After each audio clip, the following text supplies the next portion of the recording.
السلام عليكم ورحمة الله وبركاته. ازيكم يا اخواتي في الله؟ عاملين ايه؟ يا رب تكونوا كويسين وفي احسن صحة وبأفضل حال يا رب العالمين. عاملين ايه؟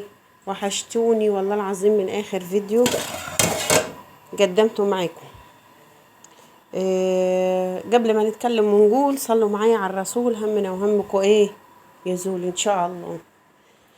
يلا الحمد لله، كل اللي يجيبه ربنا ايه؟ كويس. المهم آه انا عشية اللي هو امبارح، احنا ما نقول هنا عليها عشية. المهم داير ايه؟ بياع بتاع خضاري، فراح ما قالت يمي تعالي ايه هاتيلها ب10 جنيه طماطم. ماشي، فنزلت لقيت البياع بيقول لي ايه؟ في عداية طماطم، عداية طماطم يعني قفص طماطم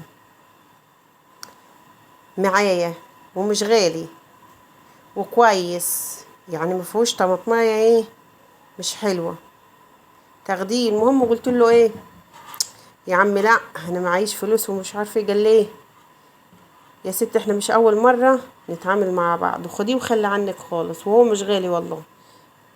فقلت له ماشي. المهم ايه، خدته وزي ما انتوا شايفينه في الفيديو كده غسلته، حتى مكة كانت محشورة معايا في الفيديو، ونضفته وهتشوفوا معايا ايه، بس خليكم معايا لاخر الفيديو.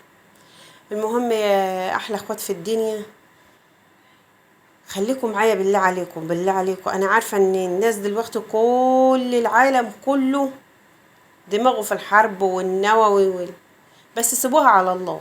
والله العظيم لو سبتوها على الله ما هتعولوا للدنيا هم.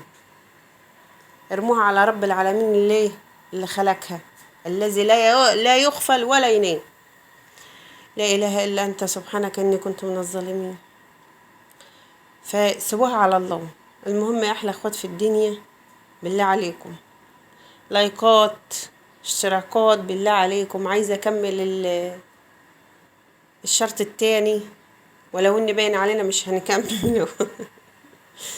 عايزة اكمل الشرط التاني، بالله بقى عليكم معايا في القناة، يعني همتكم معايا في القناة. نفسي افعل القناة دي والله العظيم، نفسي، بس عشان زي ما انتوا عارفين الدنيا بقت نار والحمد لله. يعني نساعد في البيت بأي حاجة. والله العظيم صعبان عليا ابو العيال جو، اقسم بالله بيشتغل شغلة والله العظيم موت، شغل موت اللي لما يشتغلوا والله العظيم يا عيني. بص، ويمكن مش اما ينام ساعتين على بعض عشان يوفر لنا ايه، يوفر لنا قرش يدخله لنا البيت. فنفسي اساعده والله العظيم بأي طريقة، اقسم بالله نفسي اساعده بأي طريقة. فهمتكم معايا يا جماعة في القناة. يا رب يخليكم ويسعد ايامكم يا رب، ويرفع مقته وغضبه عن المسلمين يا رب، ويخفز بالظالمين الارض. اللهم امين يا رب العالمين، قادر على كل شيء. فبالله عليكم همتكم معايا يا احلى اخوات في الدنيا في القناة، لايكات واشتراكات والحمد لله. المهم قطع بعد ما غسلت عديت قافص الطماطم، قطعته وحطيته في حلتين زي ما انتوا شايفين، وهحطه على النار. المهم حطيته على النار، كانت الساعة كام في الليل؟ لان هو كان داير الساعة 10، البياع ده كان داير الساعة 10 بالليل. حطيته كانت الساعة 2 3 حاجة زي كده. المهم حطيت راسي على المخدة، خفت انام، فظبطت المنبه يعني بعدها بنص ساعة ظبطت المنبه. فقلت لاحمد لو انا نمت يا احمد المنبه ايه، احمد الله يبارك له ابني هنا ما نمش، فكان كل شويه يبص على الحلال يا امي اما تبكبك. اقول له فاض قد ايه؟ يقول لي فاض ربع ساعه. اقول له لسه الميه نشفت؟ يقول لي لسه. المهم نمت.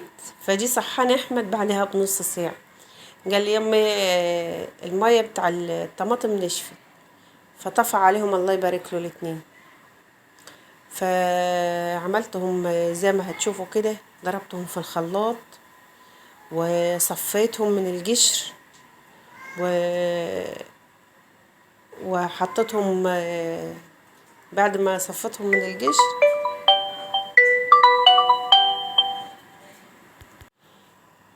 اللهم صل وسلم وبارك عليك يا حبيبي يا رسول الله. المهم ضربناهم في الخلاط يا جماعة وصفيناهم وحطيتهم كلهم، هتشوفوا في الاخر معايا جمعتهم كلهم في حلة واحدة وحطيتهم في المهم يا احلى اخوات في الدنيا، رحت حطاهم على ايه، فضيت الحلة الاولانية وحطيتهم في الحلة التانية وقلت ايه نحطهم على البوتاجاز يكملوا سوا. فناديت على الباشمهندس محمد يكبهم لي ايه في الحلة الكبيرة كلهم مع بعض، فكبل لي الحمد لله الحمد لله منهم كوباية كبيرة على الحصيرة اللي مفروشة في الارض دي، والباقيين الحمد لله لحقناهم بالعافية. المهم الواحد ايه الصلصة دي يا جماعة بقت يعني ادمان عند الواحد، يعني ما بقيتش هطبخ بطماطم زي الاول فريش طازة بطازة على طول، لا والله الصلصة دي وموفرة كمان جدا كمان. ما جبتيش معكيش فلوس تشتري طماطم، بتلاقي حاجتك في التلاجة. ودلوقتي طماطم رخيصة يا عالم بكرة هتبقى بكام، فهاتيلك شوية يا ست الحبايب يا ست الكل يا قمرة واعمليهم وحطوهم في الفريزر او التلاجة بتاعتك، والله ما يوفر عليكي كتير ويوفر وقت كمان. ومش ولا بنجر ولا نشا ولا الكلام ده كله، انت بعد ما بتديها ربع ساعة على البوتاجاز بعد ما تقطعيها لحد المية بتاعتها بس ما تتبخر، وكمان المية مش بتتبخر جوي سيبي فيها مية عشان تدور الخلاط. ده بقول لكم ايه الحلتين مع بعض اللي في محمد في اللحظة دي كب شوية على الحصيرة راح كبيب لي ضيف لي الباقيين. ف ايه محلول بمين بخليهم ربع ساعة على البوتاجاز، بعد كده بخليهم لما يبردوا وبضربهم على الخلاط، وبعد كده بياخدوا ربع ساعة تاني يكملوا سوا على البوتاجاز بعد ما تضربيها وتصفيها. بس بتبقى ايه بتحطي كبشتين بيعملوا لك طبخة قد كده او على قد يعني العيلة اللي على قد يعني العيلة اللي هتطبخي لها، يعني مثلا العيلة 6 انفار 7 انفار بتاخدي 4 كبشات صلصة. كل ما بتزوديها بتحطها في الطبخ وتزوديها بتتقل معاكي، ولا بنجر